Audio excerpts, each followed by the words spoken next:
За юу цаанда өнөөдрийн бичлэгээр нэг тийм гинтгэн баяжчул яах вэ гэдэг нэг тийм сэдв байдаг шүү дээ. Тэрийг яг бодит амьдралд хэрэгжүүлж гисэн цэвэр азар биш, маш том аз. Гэхдээ хажуугаар нь өөрийнхөө одоо хөдөлмөрөөр баяжчихсан тийм хүний талаар ярих гэж бодлоо. Тэр хүний нэр бол Don юу вэ? Юу хийсэн юм бэ гэвэл Flappy Bird-ийн бүтээгч. Уг залуу маань бол Вьетнамаас гаралтай.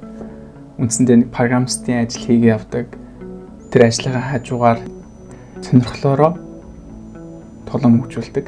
Яг нөгөө Minecraft-ийн бүтээгч Notch-тай адилхан. Dot Gears гэдэг компанитай яг аль бие усаар тоглоом хөгжүүлэгчээр ажиллаж эхэлсэн.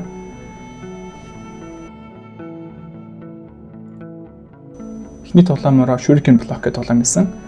Энэ нь дээр Shuriken унаад доод бага хүмүүстэр очихоос өмнө Shuriken-ийг давж устгах хэрэгтэй.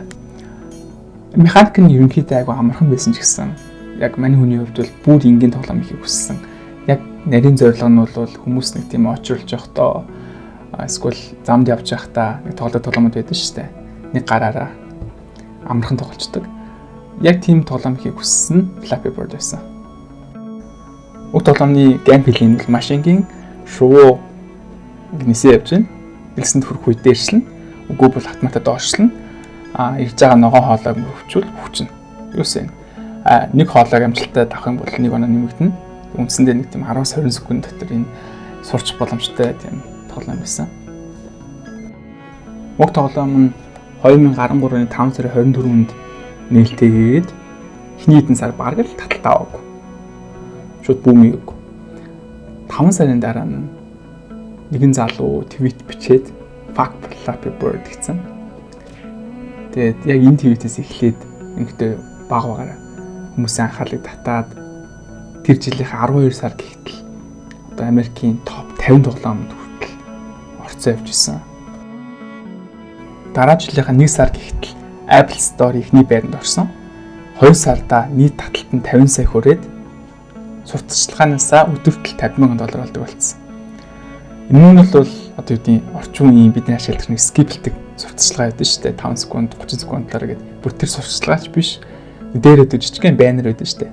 Тим сурталчилгаанаас олж байгаа орлого. Мань хүн мөнгөтэй болоод хамгийн түрүүнд 2 зүйл хийсэн. Эдгээрт өөртөө шинэ MacBook авсан. Хоёрдугаар найзтай хоолнд аасан. Нэг ёсондоо бол баг ихэнх тоглоом хөгжүүлэгч нарын мөрөөдөл хүрсэн байгаа. Орлогын хувьд. Гэтэ энэ нь бол мань хүн яг эсрэг зүйлийг бас дагуулад ирсэн. Энэ нь тоглоомынхаа үндсэн механиктэй холбоотой. Яг хүмүүсийн тэр ахин тоглох сэтлийг төрүүлж яг тийм донтуулаад байгаа тий яг илүү оноо ахуулъя тэр хор шаарыг нь хөдөлгөөд байгаа тэр механикас болоод хүмүүс тий их тоглож байгаа ч гэсэндээ бас маш их дургуутслээ. Би одоо энэ тоглоомд ингэж цаг зарцуулж энэ тэгж ингэж гэсэн нэг тийм сэтгэлдлүүдийг одоо илэрхийлээд эхэлсэн л дээ. Тэрэн дундаа одоо манай сургуулийн 13 хүүхэд одоо энэ тоглоомоос болоод уцаа хавдчихлээ. Энэ яг л нэг тийм харт амиг шиг ажиллаад байна ч гэдэг юм уу.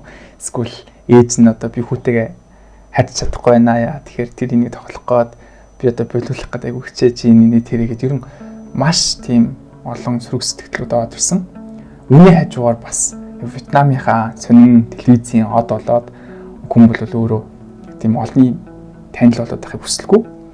Гэтэл одоо тийм сэтгүүлчнээ одоо гэрээс нь холтгоо болоод бас энэ тентхийн мэдээнүүд одоо тийм хуурамч ревю одоо авахын тулд мөнгө төлсөн ч гэдэг юм уу эсвэл залхуу донг Супер Мариогоос ингээд графикийг хуулчихжээ ч гэдэг юм уу тийм мэдээ гаргаад энэ маш тийм яг өөрийнх нь хүсснээс эсрэг юмнууд хажуугаар нь гараад ирсэн.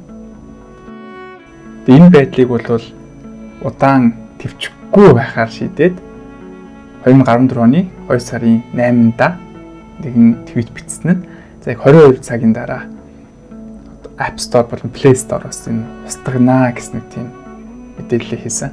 Тэгээ яг энэ 22 цагийн хугацаанд гихтэл нэмээд 10 сая татагдаж байгаа. Үүний хажуугаар нэгэн цуу яриа хүмүүсийн үнд таарсан нь одоо энэ устгаад байгаа прогресс нь Nintendo гэх компани Dong одоо хуулийн маягаар сүрдүүлсэн ч гэдэг юм уу тийм их юм болоод App Store суулж байна гэхээр гаргацсан байгаа. Гэтэ энийг бол Nintendo бол үүсгэсэн. Бас нэг сонирхолтой бол болсон юм нь яг нэг шагийн 8 шиг Flappy Bird-ийг татах боломжгүй болоод устгах хэдэнгуутар хүмүүс өөрийнхөө суулгацсан байгаа утастаа тэр чигтэн заагаад байсан. Энийг бол eBay хэсэг хугацаанд дараа боловлцсон. Хамгийн гол нь тэнд худалдаж аваад гэсэн хүмүүс байсан байна. Тэг үндсэндээ олон нь хийхэд тийм төвхтэй биш учраас дуураймал хөлбөрүүд нь одоо маш олноор гад унсан. Тэрэн дундаа Flappy Tappy, Clumsy Bird, Flappy Cat гэдэг үндсэндээ баг 800 орчим хөлбөр гарсны дараа Play Store, App Store-оос хориулсан л доо. Үнийг харсан Dong нэгэн твит бичсэн. Тэр нь бол Flappy Bird-ыг ахаад гаргачихгүй гэсэн байсан. Гэтээ тэр зүйл нь хамсалт хизээч болоогүй. Арай нэг өөр хөлбөр гарсан нь 14 оны 8 сарын 1-нд Amazon Fire TV-ийг зориулаад Flappy Bird Family гэсэн хөлбөрийг гаргасан. Энэ хөлбөр дээр тийм multiplayer mode гэдээ оруулж ирээд жоохон тийм сайжруулсан байсан л да. Гэтэ яг үндсэн Flappy Bird-ийн хөлбөр бол хэж гараагүй. Flappy Bird-ийн яг амжилтын дараагаар шууд тэтгэвртэй бол гарчаагүй. Үндсэндээ өөр тоглоомуудад ажилласан тэрэн донд Swing Copters, Scream Copters-ийн 2 дугаар хөлбөр Spinky Challenge Center гэдэг тоглоомод байсан. Тэр дундаа их сургуулийн оюутнуудын төслүүд дээр бас айгүй их хөрөнгө оруулагчаар ордог гэж сонссон. Гэтэ ерөнхий хэмайг нь бол олонний өмнө гараад хүмүүстэй ярилцаад байх биш. Яг нэг тийм өөрийнхөө ямиг хийгээд тэндээс анжаалал аваад явдаг тийм фуд хайпны хүн байлаа. За одоо яагаад Flappy Bird тоглоомынхоо хувьд амар супер тоглоом бэ гэдгийг тайлбарлах гэж оролдох юм бол үндсэндээ аливаа тоглоомыг hyper-casual төрлийн тоглоомыг ялангуяа гаргахаас өмнө энэ амжилттай байх уугүй юу гэдгийг тусдаа publisher гээд маш хөрөнгөтэй компани тэрийг prototype хөлбөрийг нь буюу туршилтын хөлбөрийг нь тэр тоглоомныхоо тодорхой хэмжээний тоглогчдод гаргаад туршдаг. Тэн дээр цуглуулсан датанууд дээр анализ хийгээд шууд тэр project-ийг зогсоох эсвэл өгчлүүлдэг. Маш том ажил яваад нэг сүгэлтэй. Харин манай Flappy Bird дээр энэ юусоо байгаагүй. Үндсэндээ publisher компани буюу тэр маркетинг анализ бүгд байгаагүй. Шууд өөрөөрөө гарч ирээд өөрөөр амжилтанд орчихсон тийм тоглоом байгаа. Энэ онцлогтой. За яг эндээс харахад бол нэг цэвэр бүр амар том аз байсан гэж бол хэлэхэд хэцүү. Одоо жишээ нь цуглаан болоотой харьцуулахад яа тэгэхээр тэр тоглоомыг хийх сурах процесс тэгээд график нь өөрөө хийсэн байгаа. Жишээ нь яа тэгэхээр багада Марио тоглодог байсан. Тэгээд яг л Мариогийнхоо нөгөө стилээр хийсэн байгаа сте. Тэгэхээр зүгээр аюу том аз байсан ч гэсэндээ тэр нь тухайн үеийн хөдөлмөртэй гэдэг давхцаад бий болцсон зүйл юм болов таа л гэж бодож байна. За тэгээд мань хүний хувьд тоглоомыг ерөнхийдөө орхицсан шахахгүй ч гэсэн яг ахаад бүүм эзэн тоглоом гадрэгч магадгүй шүү дээ.